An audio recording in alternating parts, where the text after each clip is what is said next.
What's up, y'all? This is GUUDtalk. I'm your host, Steve. I swear to God, this is not a podcast. And we have a lovely guest coming from a beautiful place called Washington Heights. I need y'all to give it up for LordSko. Come on, man. Come on, man. How you doing, dog? I'm pretty good. Excited to be here. Hell yeah, hell yeah. How would you describe your music in 3 words? 3 words. It's not a lot of words. I like using a lot of words, but I would say are they allowed to be like conjunction words or just like hell yeah, go for it, bro. I'd say I would say geez, nah, I'm not gonna lie. This is a hard question off rip. Okay, we got straight into it. I mean, okay. Like I was expecting, we were gonna ease into it, but we got right into it. I'm gonna say this is something that I like when people tell me my music is refreshing. Mm-hmm. See, personally, I'm not really the listener of it, but I've heard that from a couple listeners. They'll be like, "Yo, this was refreshing to hear," and I like that word. So I'm gonna go with that for one. Hell yeah. I'm gonna go with nostalgic, and that's nostalgic to both an era for me of the early 2010s, but obviously that's a bigger nostalgic period of the 90s and that type of sound, and obviously I'm born in 04, but so a lot of that stuff I wasn't even around to hear, but that's why I try to surround myself with a lot of older people and people who were around for that sound and time period, so they can actually speak for that and drop gems and game on that. And then the final word, I'm gonna say honestly it's pretty straightforward, Hell yeah. I'm gonna just be yo, if you fuck with it, you fuck with it. If you don't, you don't. You know what I mean? And I think to people who really appreciate just rap music, you know what I mean? Just if you think punchlines and cool beats and you know what I mean? Just typical ass rapper shit is cool. You know what I mean? That's what it is. I think I'm just kind of straightforward with that. You know what I mean? It's kind of, you can choose to like it or not, and that's gonna be fine with me either way. I feel like the 3 words I would think of is gritty, scrunch face. Because every time I listen to music, I'm just damn. You said, I got labels calling, and my album don't even got a chorus. This is true. Ooh, I was okay. This is very true, man. But I definitely would say gritty, scrunch face as well. I definitely want to have people on that, you know what I mean? That's the best type of compliment you could get. Yeah, and then you was I'll peel your skin off just to roll a spliff. Yeah, I was okay. Yeah, you know what I mean? Motherfuckers be yo, I'm gonna push your mans in the spliff. I'm gonna ask him. And I was nah, man. I'm gonna think of a more creative way to say that. You know what I mean? we gonna put him in the skin. What's your writing process like? Are you constantly always writing or? Honestly, sometimes I'm a lot more productive than others. You know what I mean? But I take my. Someone fell out there.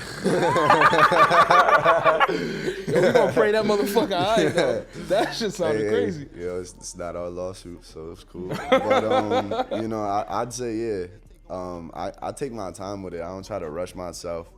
I really try to get beats that really speak to me. I'm really selective on my beat choices, and I really want stuff that allows me to have space to say shit. You know what I mean?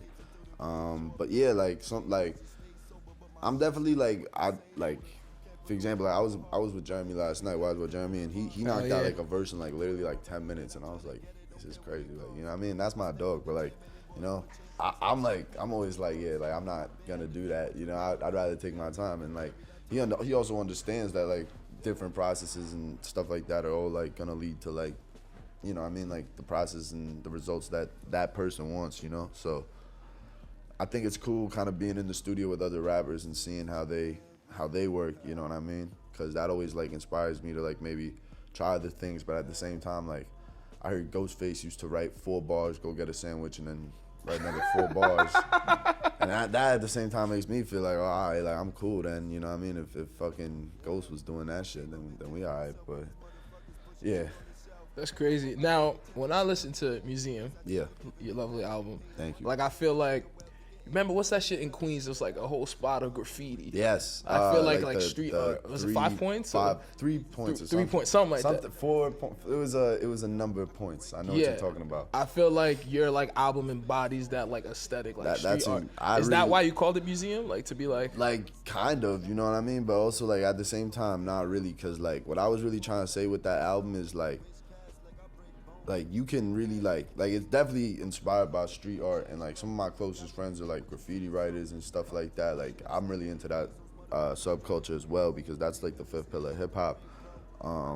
But you know, like I was really just trying to say like this is what I know in its purest form, and that is an art, because you know what I mean, like just like breaking it down in its purest form, just beats and bars, like just like, yo, this is rap music, like that's still an art, you know what I mean? Like, of course, even in its purest form, motherfuckers don't gotta boil it down to anything else. It's just like, yo, that is that, you know what I mean? Just what I'm doing, like that is an art form type shit is what I was trying to say. And then if you see in the cover, I'm holding the painting, which also means like you kind of get to control what you're gonna see, you know what I mean? At the same time, like obviously, like living in the city, like we're gonna have a lot of the same shared experiences and stuff like that, but like, you know, like it's just kind of saying like you can kind of choose like your destiny and stuff almost, and like there's many different like pockets of meaning to it, you know. I was also just trying to be like, yo, this is like if I was making like a classic album, like, you know what I mean, like I just wanted to be something like MoMA, something just like ill, you know what I mean, like, yo, this is like some pure like real just like straight up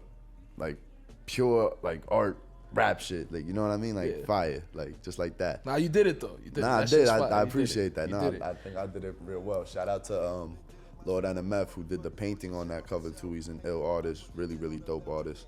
And Curvin's photography, who captured that picture too. Like, I'm still saying I'd cover the year 2022. Like, I'm really not. Talk that like, shit. Yeah, I'm so serious. Like, like if you try to bump me down anyway, like you could say like the Kendrick joint was crazy. You could say the Redville joint was crazy. Like there were mad crazy covers this year. It was a good year for music, but I'm at least in that top 5. Or you're bugging, respectfully. Like top 5, you feel me? Top 5. Top 5. Now your name sounds like it's a villain in like a comic. Yo, that's so funny you say that, bro. You know what I always say though? Is like the craziest like rappers and shit, like their names could be like 90s WWE wrestlers. You know what I mean? Like that's a fact, right? You know, like that shit is crazy. Though. And like that's funny you say that, because like I do appreciate, like that's also definitely like a comic book villainy kind of like, LordSko, you have foiled my plans. Like, but I could also be like, announcing to the ring, the world heavyweight champion, LordSko. Like that'd be fine. But like I don't even got the, like I know some rappers who got like crazy would-be wrestler names. Like my man Dusty Reynolds, you know what I mean? Like that's the craziest. Like I'll be like, oh, this motherfucker intercontinental champion right here. Like my man Industrial Dre, fucking Bub Styles. I know a lot of people. Bub Styles is crazy. Bub Styles is ill. Crazy. That's my man's. You know what I mean? Fucking there's a lot of people with just like ill wrestler like names. Was that the influence for your name, for wrestling? And it actually wasn't. The influence to my name was like, there's a couple different like stories that kind of like led to that all culminating. But so my last name is FERSKO, FERSKO. So one of my close friends started calling me Sko, and I was like, oh, that's kind of cool. That's cool. You know what I mean? I like that. And then so fucking I took that, and then pretty much I used to be really into Kid Cudi. And he kind of did the same thing with his name, took that, like the ending suffix of his last name, put a somewhat descriptive first, you know what I mean? Could be Kid or Lord or Lil or Big or any form of rap thing. But I chose Lord because people had actually started calling me Lord of the Rings when I first started wearing rings. Specifically, there was, and like this is really sad, you know what I mean? But there was like a homeless person in my neighborhood who I'd always see it. He'd always be like, "Yo, Lord of the Rings," like right here, like, and I would always give him $1, but he fucking died. Oh my God! And I was just like, "Oh shit!" Like that's really fucked up. And you know, in New York, you might say, "Yo, what's good, Lord?" You know what I mean? So I was just like, "Yo, like that's all kind of like a culmination." I feel like that makes sense. So I was just like, LordSko, there you go, that's me. That's crazy. Yeah. I heard you're a big fan of Mafia movies. If you could be like in any Mafia universe or family, like which one would you pick? Oh, that's really hard, man. Like real or like movie Mafia? Either or. Oh, I just made it harder. You just open up the floodgates. I was thinking fictional. Okay, yeah, no. So I'll keep it fictional. Damn. I would say probably like Corleones, just cause like they was just ill. You know what I mean? They had shit on lock. I could go run a casino and shit, go do some bullshit. You know what I mean? Honestly though, like, yeah, that would be fire. That would be fire. Yeah. That'd be hard. Yeah. I would be sick to be in the Mafia though, cause if I slip up, like you gotta like live your life like this, bro. Like you gotta always be looking around your shoulder, like no funny, bro. Cause like, I smoke too much weed. I be forgetting the shit I did yesterday. You know what I'm saying? So it's I'm like I know knowing. I'm gonna slip. I'm already knowing. You know what I mean? Fucking yeah, that would be cool. That would be really cool. Now, if you could pick one album to save the world, Jesus, would you pick Mad Villainy by Mad Villain? Okay. Reasonable Doubt by Jay-Z, or Good Kid, Mad City by Kendrick? I would say probably Mad Villainy. Hell fucking yeah. Also, just because the number of songs on there, there's like 20 joints on there. Yeah, like 23? No, I think it's 22, I think. I was going to say 24, but I think it's 22 if I'm not mistaken. But Reasonable Doubt is also pretty long, but I think Good Kid is like 13, maybe like 16 if you count the bonus tracks. Yeah. But I would say Mad Villainy for sure, though, just because like that's the type of album that you just listen to and like you still find shit, you know what I mean? And that's also the type of album I was trying to make with Museum, where like you could listen to that shit a million times and like you might still find like new entendres and shit that you didn't catch before. Yeah. But Reasonable Doubt is also like amazing because like there's just so many good, incredible songs on there that are just like ridiculously good. Yeah. And like the fact that he just literally made that album on his own label off Crack Money is like the illest shit ever. Yeah. And then fucking Good Kid is also absolutely a classic, you know. But just for, I'd say Mad Villainy. I remember the first time I heard Mad Villainy, I felt like that shit was like a secret like radio station. Like that's the vibe of the album. Like it was crazy. And that was like the first album I heard, like at least for rap, that like had no choruses. Right. Like you know what I'm saying? Like on any of the songs. Yeah, no, I thought that shit was insane. Like it is really insane. Like when you think about it too, especially because he did that like it was 2004, so he did that. Yes. 18 years ago, yeah, because that's when I was born. I was born in 2000. I should have done that math way quick. I was like trying to do the math, and I was like, wait, hold on 1 second. But yeah, so he was doing that 18 years ago when like it was pretty important to like have like a hook and like have songs for radio and shit like that. So the fact that he did that just for like the pure strength of the art, yeah, you know what I mean? Like that's super ill. You know what I mean? Like. He's crazy. Rest in peace. Yeah, rest in peace, Doom. God bless you. Peace. Now, I heard if you wasn't rapping, like you would be like in fashion. Like who are some like style icons that you look up to, and or brands that you enjoy, or definitely aesthetics? You know what I mean? Definitely shout out Mark Buchanan and Pelly Pelly. Oh hell yeah. I definitely gotta say Ralph Lauren Polo. You know what I mean? Absolutely that shit, like 92 Polo and shit is crazy. Yeah, the rugby era. Remember the rugby era? Yeah, I got era? a couple rugbies and shit. I need to get some stadium joints though. Them shits is crazy. Like, them shits is dumb bread. Yeah, them shits is wild bread, but like I need bro, I know this dude, shout out Don the Jeweler. He's his producer. He's been around for a minute. He's like a real old school New Yorker. Bro, he got mad like fucking Polo all around his walls, like all that shit. He's been collecting it for a minute. Like, is that shit hanging or it's like in a glass? Oh my god! And he like knows a bunch of the original Lil Lifes and shit like that, which is like super ill too. But definitely Ralph Lauren, Coogee joints is crazy. Carl Kanai, fucking Iceberg. Shout out to Iceberg with the fucking when they had like the Disney sweaters, bro.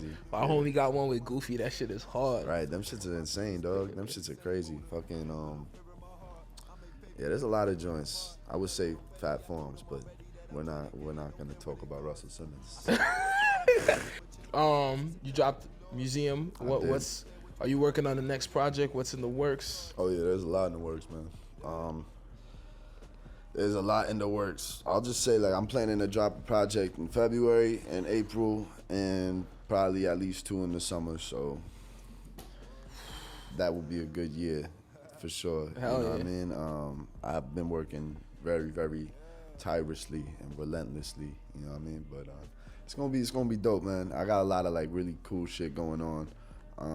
You know what I mean? I did all of 2022 without management, and literally the last days of 2022, I kind of like finalized getting like a management team together, and that they've really been putting in work for me. So we got a lot of shit lined up, like a lot of shit lined up, and I'm not just saying that, but I also don't want to speak on it until it is confirmed. But y'all gotta see shit. Like, trust me, y'all gotta see shit. I'm not keeping it. I'm not gonna keep it silent. The second it happens, you gonna see it. You know what I mean? I don't like to speak about shit too much for it's like set in stone. I feel you. A lot of shit coming. You guys gonna hear a little unreleased joint. You know what I mean?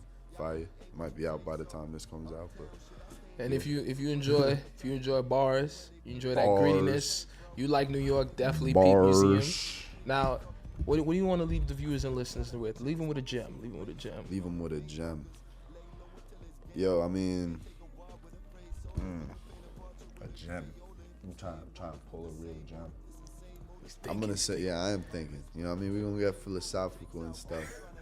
So I don't want to just give like a corny, like, yo, be yourself. You know what I mean? Because like, I could do that. You know what I mean? I could deliver that message well, but I'm trying to think of like an actual, like, I mean, like, someone told me something. Someone asked me my phone. They were like, yo, what is growing up in New York taught you? They asked me that the other day. And I was like, yo, like people aren't gonna like do shit for you necessarily. You know what I mean? I mean, like, that's obviously the case anywhere, but like I feel like, especially like if you're an artist, like, and you get in these circles and you kind of see like people start getting motion, shit like that, and like obviously like we're all friends and like shit is all business and like all of that stuff and like everything is cordial, but like I feel like a lot of people be like expecting like a lot, like, oh, like just if I like get in the right circles, like, you know what I mean, like, and that's not really the case. Like, everybody kind of got to be putting in their own work, even to be in those circles. Most of the time you got to put in work to be there and stuff, and like, you know what I mean, I feel like a lot of people expect like shit to happen at the snap of a finger, and I'm learning more and more, like, even myself, I'm learning more and more, like, this shit is really a process of like building and building and building, and like meeting one person isn't gonna change everything, like, even if, like, you know what I mean, like, yeah, that's pretty much what I'm saying. And even if you meet someone who's doing shit for you and like putting in work for you, getting you good stuff, like, that doesn't mean you can just like fall off the tracks and just be like, yeah, all right, we good, you know what I mean? Because like everyone gotta be a working gear. That's a fact. In the engine. That's a fact. Yeah. You heard it from the Lord himself. The Lord himself, Lordy Lord. You feel me? This was good talk. You feel me? Not a podcast. We just chopping the shit. Not a podcast. Stay up. Just a casual Keep doing your people thing. Talking on microphones. On